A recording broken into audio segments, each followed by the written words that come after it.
Hello everyone. तो N C E R T prelim simplified जो batch आप लोग ज्वाइन कर रखे हो, उसमें मैं एक पैटर्न देख रहा हूँ जिसके जिसके लिए मैं ये वीडियो बना रहा हूँ। ठीक है, पैटर्न ये है कि बहुत सारे बच्चे देखो कोर्स तो लिए हैं। ठीक है, चलो मान लो दो बैच चल रहा है। एक बैच 1 ऑलरेडी 15 डेज फिनिश है, बैच 2 ऑलरेडी 2 दिन की क्लास हो चुकी है।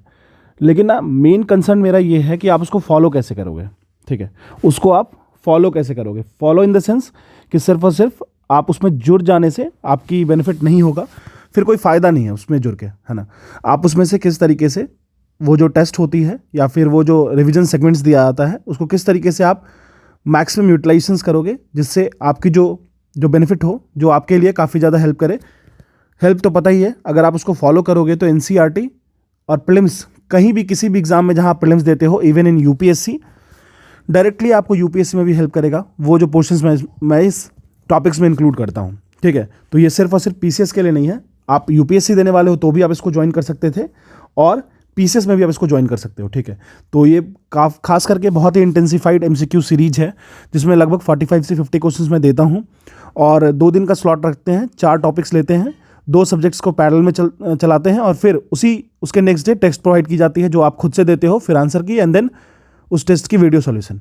ठीक है, तो ये तो हो गया तरीका हम लोग उसको डील कैसे करते हैं। लेकिन अब मेरा एक कंसर्न है कि आप उसको फॉलो कैसे करोगे। फॉलो करने का सीधी सी बात है, आपके पास रहता है 2 दिन। चाहे आप देखो इस शेड्यूल को ऐसे डिज़ाइन किया गया है, even you are working professional तो भी आप इसको यूज़ कर सकते हो।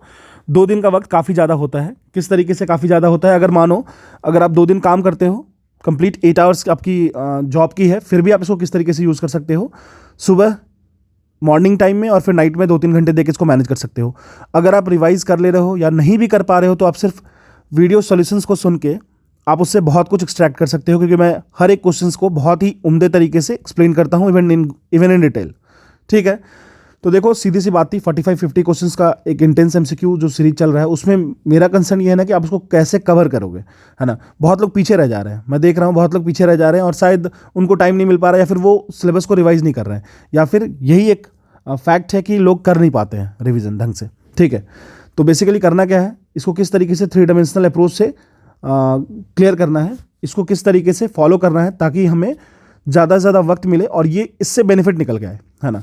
चलिए, तो बेसिक क्या है, अगर आपको इस टॉपिक से बेनिफिट लेना है तो आपको ना तीन फंडामेंटल बेसिक्स पे ध्यान देना होगा। पहली चीज़ तो देखो, किसी भी एग्जाम के लिए ना आपको 3 तरीका जो होता है, तीन चीज़ें होती हैं जिससे कोई भी बेनिफिट तभी मिलेगा जब आप उसको एक्टिवली, मैं रिपीट कर रहा हूँ, actively revise, read and recall करोगे तो। ठीक है, रिवाइज, रीड एंड रिकॉल करोगे तभी उससे बेनिफिट मिलने वाला है। ठीक है, जब तक आप उसको रिवाइज, रीड एंड रिकॉल नहीं करोगे कोई बेनिफिट नहीं मिलने वाला है। ठीक है, सिर्फ ऐसा ज्वाइन कर लेना कोई बड़ी बात नहीं है, ज्वाइन तो कोई भी कर सकता है, बहुत सारे लोग ज्वाइन कर सकते हैं। ठीक है, ऑलरेडी 130+ लोगों ने ज्वाइन किया है, तो ठीक है वो अलग चीज़ है, लेकिन फिर भी मैं आपको बताता हूँ कि उससे बेनिफिट कैसे निकालोगे। देखो सीधी सी बात है, पहले तो रीड, रिवाइज एंड रिकॉल का कंसेप्ट रखना होगा। आपको ध्यान ये रखना है कि जो भी टेस्ट हो रहा है ना, उसमें आप मेन देखो, वो टेस्ट 50-60 क्वेश्चंस उस तरीके के हाई लेवल के या कहीं से भी कोई भी, बहुत सारे यूट्यूब पे पड़े हैं, लेकिन उसका मेन अगर आप बेनिफिट लेने चाहते हो उससे, तो आपको ना उस टॉपिक्स की रिवीजन करनी है। अगर आप रिवीजन के बिना आ रहे हो, चलो अगर आप वर्किंग प्रोफेशनल हो समझ में आता है, थोड़ा सा आपको टाइम नहीं बचता है, लेकिन अगर आप उसको रिवीजन नहीं कर रहे हो ढंग से रिवीजन करने का मतलब जो भी टॉपिक्स मेंशन है उस टॉपिक्स पे आप नहीं जाके खुद से रिकॉल कर रहे हो, तो फिर उस टेस्ट में अगर आप मान लो पहले से भी रिवाइज कर रखे हो तो टेस्ट में डायरेक्टली अपीयर हो सकते हो।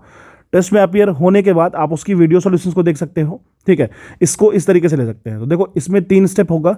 एक तो रिवीजन सेगमेंट होगा जो कि आपको बहुत ही स्ट्रांगली करना पड़ेगा, एकदम कंक्रीट होकर करना पड़ेगा। फिर प्रैक्टिस के लिए मैंने टेस्ट दी है, क्वेश्चंस मैं खुद से सेलेक्ट करता हूँ, क्वेश्चन मैं खुद से सेलेक्ट करके देता हूँ, डिफरेंट स्टैंडर्ड बुक से होते हैं, प्लस एनसीईआरटी की जो बुक्स आती है, एनसीईआरटी की एमसीक्यूज वाली बुक जो आती है उससे रहता है, और बहुत सारे ऐसे इन्फॉर्मेशन होते हैं जो कि डायरेक्टली एनसीईआरटी से कवर्ड होता है। ठीक है, प्लस आप रिवीजन करोगे, प्रैक्टिस करोगे, और उससे जो इन्फॉर्मेशन मिल रहा है उसको खुद से कहीं लिखोगे। देखो एक मोटी सी बुक बनाना है। देखो अगर सारे सब्जेक्ट्स को कवर करना है तो ऑब्वियसली हर दिन अगर 45 क्वेश्चंस आते हैं तो नोट्स तो मैं दे दूंगा, नोट्स तो मैं स्टार्ट कर दिया हूँ बनाना, तो सारे के सारे नोट्स मिल जाएंगे।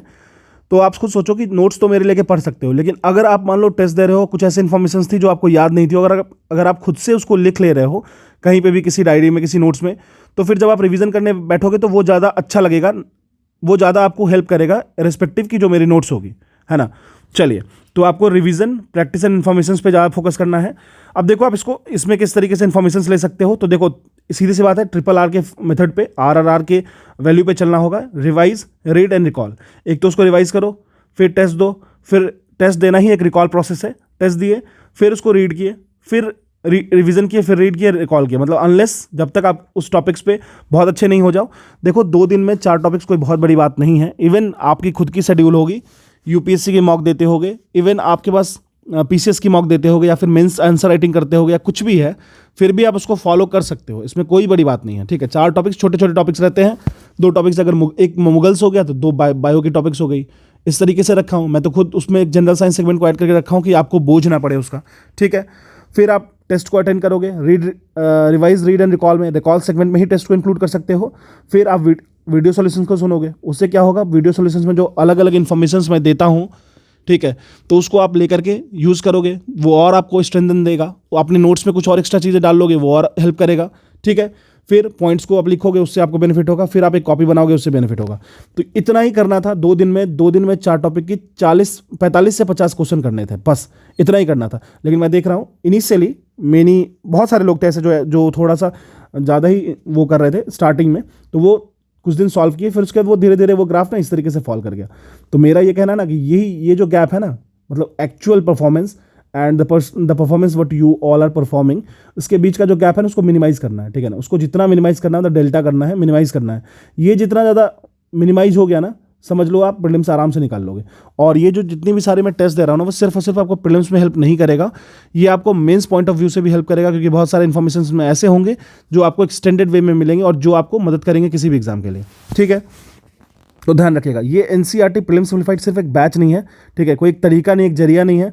ये ना एक तरीका हो सकता है आपकी तैयारी का भी, और ये तरीका हो सकता है आपके प्रीलिम्स के क्लियरेंस का भी, ठीक है। प्रीलिम्स क्लियर होगा और मेंस में काफ़ी सपोर्ट मिलेगा। ये आप दे के देखो, आप क्वेश्चंस लेवल को देखना, आपको वैसे क्वेश्चंस दिखेंगे जो आपको ऑलराउंड डेवलपमेंट देंगे, ठीक है। अलाउद्दीन खिलजी के बारे में नहीं जानना, उसके बारे में अगर हमें जानना है तो सारे के सारे पॉलिटिकल, इकोनॉमिकल, एडमिनिस्ट्रेटिव, ये हर एक स्ट्रक्चर को समझना होगा। तो मैं वैसे वैसे क्वेश्चंस को ही डालता हूँ जिससे आपको इस तरीके से ऑलराउंड डेवलपमेंट हो पाए, है ना। तो आप इसको फॉलो करो, ठीक है।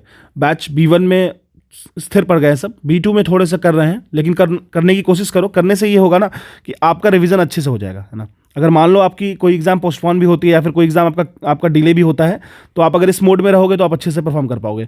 अगर देखो यूपीएससी के भी प्रीलिम्स अभी है मई में, तो उसके लिए भी आपको बेनिफिट हो सकता है। आप क्वेश्चन उठा के देख लेना, आपको पता चल जाएगा, ठीक है।